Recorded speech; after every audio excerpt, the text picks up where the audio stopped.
Jackie Chan est définitivement l'un des acteurs les plus célèbres et les plus appréciés de la planète.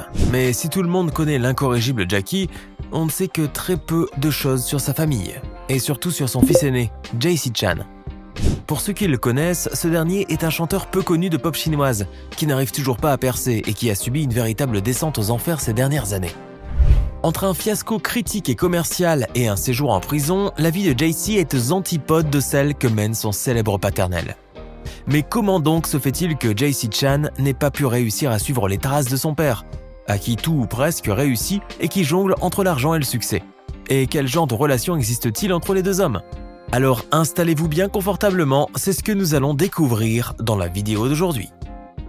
Il faut savoir que si Jackie Chan parle si peu de son fils aîné JC, c'est à cause de leur relation tumultueuse qui les a presque toujours unis. Et pour comprendre pourquoi, il faut revenir un peu en arrière à l'époque où JC n'est encore qu'un pétulant adolescent de la banlieue chic de Los Angeles en Californie. Le jeune garçon est né et a grandi dans le luxe, et comme c'est un enfant unique, qui plus est de parents stars, on peut réellement dire qu'il fut grandement gâté par ces derniers. Et surtout par sa mère, l'ex-actrice taïwanaise Joan Lin, qui s'est mariée avec Jackie Chan en 1983 et a donné naissance à leur fils en 1984. La jeune femme est ainsi aux petits soins pour son enfant chéri, auquel elle ne peut rien refuser. Ce qui a le don d'irriter secrètement son grand acteur de papa, Jackie Chan a eu en effet une enfance très précaire et a dû sortir par ses propres moyens de la misère, en travaillant très dur et en ne s'accordant aucun répit. Jackie ne veut certainement pas que son seul fils puisse endurer les affres de l'indigence comme lui à son âge, mais il désire cependant lui inculquer le sens des valeurs et le respect du travail. Mais le petit JC est visiblement d'une toute autre trempe, puisqu'il démontre dès son plus jeune âge un penchant très marqué pour le luxe et les sorties tardives entre amis. Les caprices du jeune garçon vont d'ailleurs grandement empirer lorsqu'il atteint l'âge ingrat de l'adolescence. JC se passionne en effet pour les voitures de luxe et les soirées en boîte de nuit, au cours desquelles il se livre à tous les excès, tout en dépensant l'argent de son père sans compter. Au fait, si cette vidéo vous plaît, n'oubliez pas de mettre un pouce bleu, de vous abonner à la chaîne et d'activer la cloche pour recevoir toutes les notifications. Allez, on reprend. Sa vie nocturne et sa mauvaise hygiène de vie n'ont pas tardé à se répercuter sur sa vie scolaire et le petit JC finit ainsi par se détourner définitivement de ses études. Il quitte ainsi le prestigieux College of William and Mary à Williamsburg après seulement 2 semestres où il a cumulé les absences non justifiées. Cette décision d'arrêter les études sera très mal vécue par les parents de JC, qui, comme tous les parents, rêvaient d'un excellent parcours scolaire pour leur fils. Mais ce dernier n'en a vécure. Et pour ne plus avoir à entendre les brimades de sa mère, JC décide de s'envoler en direction de Hong Kong où il souhaite débuter une carrière musicale. Ainsi, loin de ses parents et du contrôle qu'ils avaient eu sur lui jusqu'ici, il peut réellement s'émanciper afin de trouver le chemin de la gloire et de la fortune, tout comme son père quelques dizaines d'années plus tôt. Enfin, c'est du moins ce qu'il pense. Et s'installant à Hong Kong en 2003, JC pense sincèrement pouvoir percer dans la cantopop, ce genre musical mélangeant la pop occidentale aux musiques traditionnelles chinoises. Il s'était pris de ce genre musical très en vogue à Hong Kong lorsqu'il a visité la mégalopole asiatique dans son enfance. JC composa donc dès 2004 son premier album de cantopop, intitulé tout simplement JC, dont il a lui-même écrit la plupart des paroles. Mais malgré l'imposante campagne de marketing entourant la sortie de cet album, ce dernier n'est pas très bien accueilli par le public. Ce premier échec, aussi bien auprès du public que sur le plan commercial, va bientôt être suivi de plusieurs autres flops dans la carrière naissante de Jackie Chan. Ce dernier a en effet décidé de se lancer dans le cinéma afin de booster sa popularité auprès du public. C'est d'ailleurs bien ce qu'avait fait son père dans les années 1980, puisque le grand Jackie Chan est aussi un chanteur qui a déjà à son actif 20 albums et qu'il a lui-même composé. Car à Hong Kong, le cinéma et la musique sont 2 arts jumeaux presque indissociables et tout bon acteur qui se respecte doit impérativement avoir de très bonnes cordes vocales. Mais malheureusement, JC n'aura pas le même succès cinématographique que son célèbre papa et la plupart des films dans lesquels il tourne n'ont pas été bien accueillis par la critique. D'ailleurs, il n'aura que très rarement les premiers rôles dans les films en question, ce qui ne contribue pas vraiment à le créditer auprès des spectateurs. Étant le fils d'une des stars les plus appréciées de Hong Kong, JC bénéficie certes d'emblée à un léger capital sympathie de la part du public. Mais il lui faut parallèlement travailler plus dur afin de gagner véritablement son estime. Avant de continuer, il est temps de répondre à la question du jour et aujourd'hui, il s'agit de culture générale. JC Chan est un chanteur avant tout, mais combien d'albums a-t-il bien pu produire entre le début de sa carrière et sa déchéance? Est-ce option A, 3 albums, option B, 6 albums, ou enfin option C, 8 albums?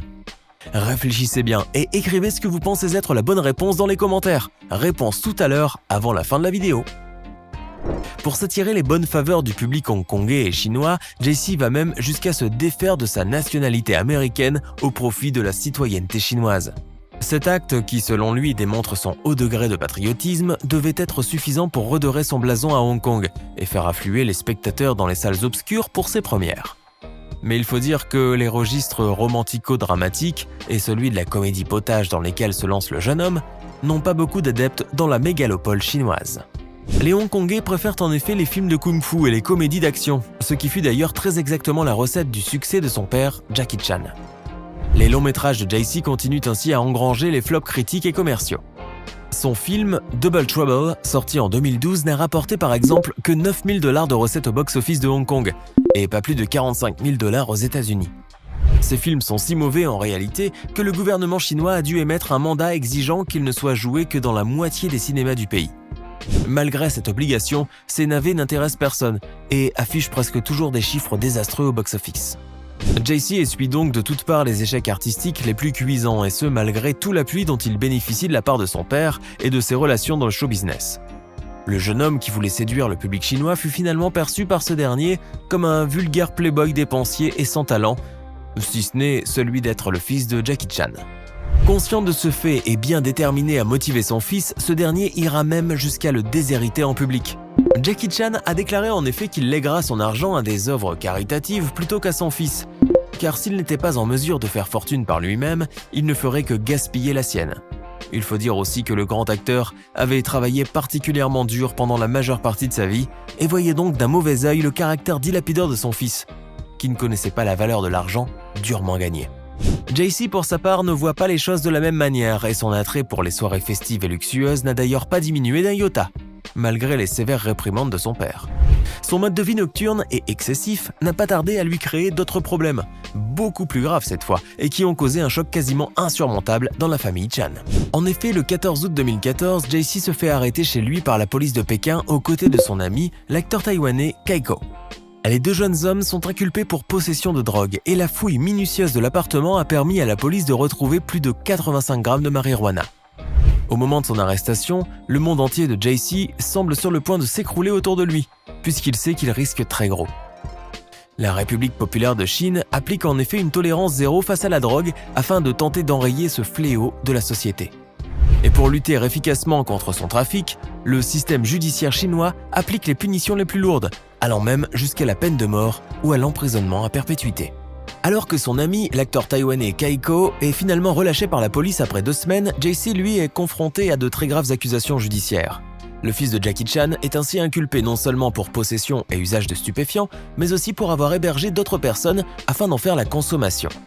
Ces délits très graves en Chine sont susceptibles de vous envoyer tout droit vers le peloton d'exécution, ou du moins à être enterré vivant dans une sordide prison de Mongolie, où nul espoir de pouvoir en sortir un jour n'existe.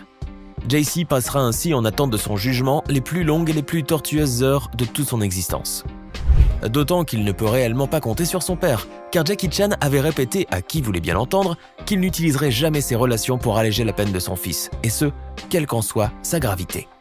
Les parents du pauvre JC étaient en réalité si déçus et si contrariés par leur fils qu'ils n'assistèrent même pas à son audience. Son procès avait en effet débuté le 9 janvier 2015 à Pékin, après qu'il a passé l'équivalent de 148 jours en détention.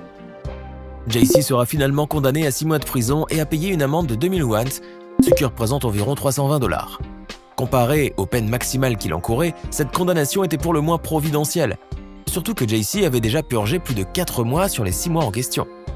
Mais cela ne changeait rien au fait que les conditions d'emprisonnement étaient particulièrement rudes, et comme il l'avait promis, Jackie Chan ne fit rien du tout pour venir en aide à son jeune fils. Le grand acteur n'avait ainsi fait appel à aucune de ses relations haut placées pour tenter de rendre le séjour en prison de son fils plus clément et plus confortable. Après avoir purgé la totalité de sa peine et avoir payé son amende, JC est finalement libéré le 13 février 2015 et part vivre chez sa mère à Taipei. Le jeune homme a sensiblement mûri et affiche profil bas depuis sa sortie de prison, loin des soirées tapageuses et des virées nocturnes de jadis. Il s'est d'ailleurs excusé publiquement et à plusieurs reprises pour avoir violé la loi chinoise en consommant des stupéfiants et en donnant un bien mauvais exemple à son public. Jay-Z aspire ainsi à reprendre son parcours artistique, mais son nom est entaché à jamais par son incarcération et à Hong Kong où sa carrière bat déjà de l'aile, aucun producteur ne veut plus travailler avec lui. Lâché par le public et par les professionnels du secteur, Jay-Z retourne finalement aux États-Unis, qu'il n'aurait probablement jamais dû quitter. Son talent aux abonnés absents et son manque flagrant de charisme, à l'extrême opposé de son père, ne lui ont donc pas ouvert le chemin du succès. Mais on a beau être l'enfant d'une des plus grandes stars de la planète, on n'hérite pas forcément de sa gloire et de sa célébrité, ni de son argent d'ailleurs. Alors que pensez-vous du tragique destin de Jay-Z Chan, le fils du grand et irremplaçable Jackie Chan, qui n'a visiblement pas su suivre les traces de son cher papa? Donnez-nous votre sentiment dans les commentaires. Sinon, pour la réponse du quiz, c'est la réponse A, puisque Jay-Z n'aura produit que 3 albums jusqu'à présent, très loin donc des 20 albums de musique produits par son père, Jackie. J'espère que vous avez été nombreux à trouver la réponse. Hey! Savez-vous que nous avons des centaines d'autres vidéos disponibles pour vous?